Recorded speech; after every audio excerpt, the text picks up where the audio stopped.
दोस्तों, कहानी शुरू होने से पहले चैनल सब्सक्राइब जरूर करें, जिससे सभी नोटिफिकेशन मिलते रहें। प्राचीन काल में हिमालय की तलहटी में एक समृद्ध और सुंदर राज्य था, जिसका नाम था सूर्यनगर। यहाँ के लोग सुखी और समृद्ध थे, और उनके राजा विक्रमादित्य और रानी चंद्रिका अपनी प्रजा के लिए माता पिता की तरह थे। राजा विक्रमादित्य न केवल शक्तिशाली और निपुण योद्धा थे, बल्कि बुद्धिमान और दयालु भी थे। रानी चंद्रिका अपनी सुंदरता और विद्वता के लिए जानी जाती थी। उनकी जोड़ी को सूर्य और चंद्रमा की तरह पूजा जाता था। लेकिन यह कहानी केवल उनके शासन की नहीं, बल्कि एक जादुई पुस्तक की है, जिसने उनके जीवन को हमेशा के लिए बदल दिया। एक शरद ऋतु की रात, जब चांद अपनी पूरी शोभा बिखेर रहा था, राजमहल में एक अनपेक्षित मेहमान आया। वो एक वृद्ध साधु था, जिसके लंबे सफेद बाल और दाढ़ी चांदनी में चमक रहे थे। उसके कंधे पर एक पुरानी चमड़े से बंधी किताब लटक रही थी। साधु ने राजा और रानी से भेंट करने की इच्छा जताई। उनकी विनम्रता और रहस्यमयी आभा को देखकर राजा ने उसे तुरंत दरबार में बुलाया। महाराज, मैं एक तपस्वी हूं, जो हिमालय की गुफाओं में साधना करता है, साधु ने गंभीर स्वर में कहा। मेरे पास एक ऐसी पुस्तक है जो समय और नियति को बदल सकती है। इसे कालसूत्र कहा जाता है। यह पुस्तक केवल वही व्यक्ति खोल सकता है जिसका हृदय शुद्ध हो और जिसके इरादे नेक हों। मैं इसे आपको सौंपने आया हूं, क्योंकि इसकी शक्ति का दुरुपयोग हो सकता है। रानी चंद्रिका ने उत्सुकता से पूछा, इस पुस्तक में ऐसा क्या है जो इसे इतना विशेष बनाता है? साधु ने मुस्कुराते हुए कहा, इसमें हर उस रहस्य का जवाब है जो मानव मन सोच सकता है। ये भविष्य दिखा सकती है, अतीत को उजागर कर सकती है, और यहां तक कि सही मार्गदर्शन दे सकती है। लेकिन सावधान, इसकी शक्ति का लालच कईयों को विनाश की ओर ले गया है। राजा विक्रमादित्य ने पुस्तक को ध्यान से देखा। उसका आवरण पुराना था, लेकिन उसमें एक विचित्र चमक थी, मानो वो जीवित हो। हम इसे संभाल कर रखेंगे, राजा ने वचन दिया। साधु ने पुस्तक राजा के हाथों में दी, और बिना एक और शब्द कहे वो रात के अंधेरे में गायब हो गया। उस रात राजा और रानी ने पुस्तक को अपने निजी कक्ष में रखा। रानी चंद्रिका, जो ज्योतिष और प्राचीन ग्रंथों की विद्वान थी, पुस्तक को खोलने के लिए उत्साहित थी। लेकिन जब उन्होंने उसे खोलने की कोशिश की, तो पुस्तक के पन्ने आपस में चिपके हुए थे, मानो कोई अदृश्य शक्ति उन्हें बंद रख रही हो। राजा ने भी कोशिश की, लेकिन नाकाम रहे। शायद ये पुस्तक हमसे कुछ मांग रही है, रानी ने कहा। हमें इसके रहस्य को समझना होगा। अगले दिन राजा ने अपने सबसे विश्वसनीय सलाहकारों को बुलाया। दरबार में विद्वान, ज्योतिषी और तांत्रिक एकत्र हुए। सभी ने पुस्तक को देखा, लेकिन कोई भी इसे खोल नहीं सका।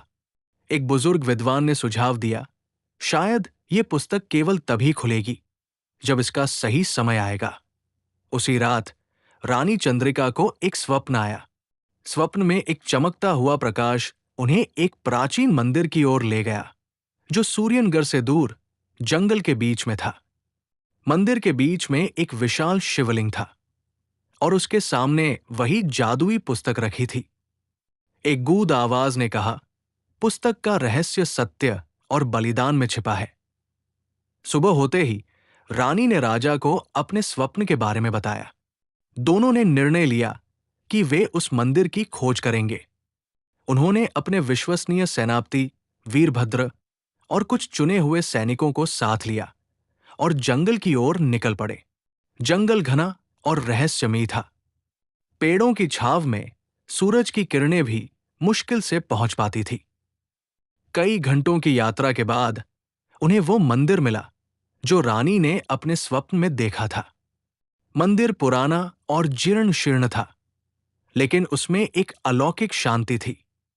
मंदिर के गर्भगृह में एक विशाल शिवलिंग था, और उसके सामने एक छोटा सा चबूतरा था, जिस पर कुछ प्राचीन लेख खुदे हुए थे। रानी ने ध्यान से उन लेखों को पढ़ा।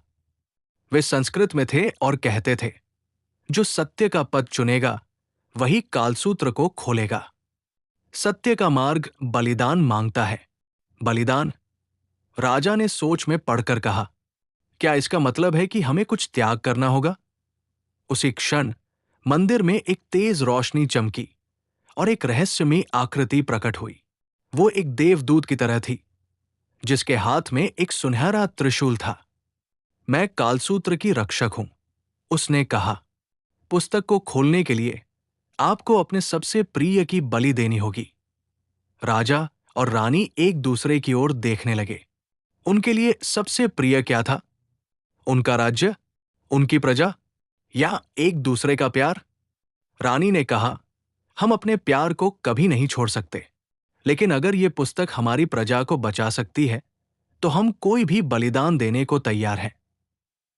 देवदूत ने मुस्कुराते हुए कहा, तुम्हारा प्यार ही तुम्हारी सबसे बड़ी ताकत है, लेकिन बलिदान का मतलब हमेशा खोना नहीं होता। यह तुम्हारी इच्छा शक्ति और सत्य के प्रति निष्ठा का परीक्षण है। देवदूत ने राजा और रानी को एक चुनौती दी। उन्हें जंगल के सबसे गहरे हिस्से में एक प्राचीन वृक्ष की खोज करनी थी, जिसके नीचे एक जादुई झरना बहता था। उस झरने का पानी इतना शुद्ध था कि वह मन की सारी अशुद्धियों को धो सकता था, लेकिन वहां तक पहुंचना आसान नहीं था। रास्ते में कई खतरे थे, जंगली जानवर, जहरीले पौधे और भ्रम पैदा करने वाली छायाएं। राजा और रानी ने एक दूसरे का हाथ थामा और उस यात्रा पर निकल पड़े। वीरभद्र और सैनिकों ने उनका साथ दिया, लेकिन जैसे जैसे वे जंगल के गहरे हिस्सों में गए, रास्ता और भी कठिन होता गया। एक बार तो एक विशाल सर्प ने उन पर हमला किया, लेकिन राजा विक्रमादित्य ने अपनी तलवार से उसका सामना किया। रानी ने अपनी बुद्धि का उपयोग कर जहरीले पौधों से बचने का रास्ता निकाला। आखिरकार कई घंटों की मेहनत के बाद वे उस प्राचीन वृक्ष तक पहुंचे। वृक्ष के नीचे एक छोटा सा झरना था, जिसका पानी हीरे की तरह चमक रहा था। रानी ने उस पानी को एक छोटे से पात्र में भरा और उसे पुस्तक पर छिड़का। जैसे ही पानी पुस्तक पर गिरा, उसके पन्ने धीरे धीरे खुलने लगे। पुस्तक के पहले पन्ने पर लिखा था, सत्य ही शक्ति है। जो सत्य को अपनाएगा वही इस पुस्तक की शक्ति को समझेगा।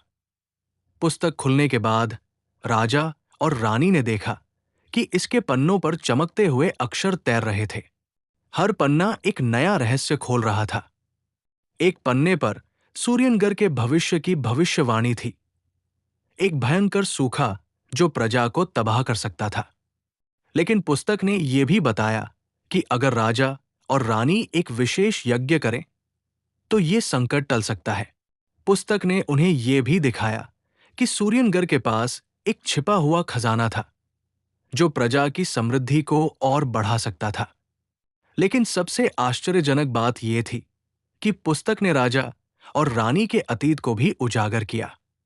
उन्हें पता चला कि वे दोनों पिछले जन्म में भी एक दूसरे के साथी थे और उनकी नियति हमेशा से सूर्यनगर की रक्षा करना थी। राजा और रानी ने पुस्तक की सलाह मानकर यज्ञ की तैयारी शुरू की। पूरे राज्य में उत्सव का माहौल था। प्रजा ने अपने राजा और रानी की इस यात्रा की कहानियां सुनी और उनकी वीरता की प्रशंसा की। यज्ञ के दिन जब आकाश में बादल छाए तो ऐसा लगा मानो स्वयं इंद्रदेव प्रसन्न हो गए हों। बारिश हुई और सूर्यनगर सूखे के खतरे से बच गया। यज्ञ के बाद राजा और रानी ने पुस्तक को फिर से खोला। इस बार इसके अंतिम पन्ने पर एक संदेश था, कालसूत्र की शक्ति अब तुम्हारी है, लेकिन इसे हमेशा सत्य और धर्म के लिए उपयोग करना। इसे छिपाकर रखो ताकि ये गलत हाथों में न पड़े। राजा और रानी ने पुस्तक को एक गुप्त तहखाने में रख दिया, जहां केवल वे ही पहुंच सकते थे। उन्होंने प्रण लिया कि वे इसकी शक्ति का उपयोग केवल अपनी प्रजा के भले के लिए करेंगे। सूर्यनगर में शांति और समृद्धि लौट आई। राजा विक्रमादित्य और रानी चंद्रिका ने अपने राज्य को और भी मजबूत बनाया। उनकी प्रजा उन्हें पहले से भी अधिक प्यार करने लगी, लेकिन उनके दिल में हमेशा वो जादुई पुस्तक और उसकी शिक्षाएं रही। एक दिन जब वे महल की छत पर चांदनी रात में टहल रहे थे, रानी ने कहा, विक्रम, क्या तुम्हें लगता है कि हमने वास्तव में उस पुस्तक का पूरा रहस्य समझ लिया? राजा ने मुस्कुराते हुए कहा, शायद नहीं, चंद्रिका, लेकिन एक बात मैं जानता हूं, सत्य और प्यार की शक्ति से बड़ा कोई जादू नहीं है। और इस तरह सूर्यनगर में राजा और रानी का शासन कालसूत्र की तरह अमर हो गया, जो समय और नियति को जोड़ता है। ऐसी ही कहानी सुनने के लिए चैनल सब्सक्राइब जरूर करें।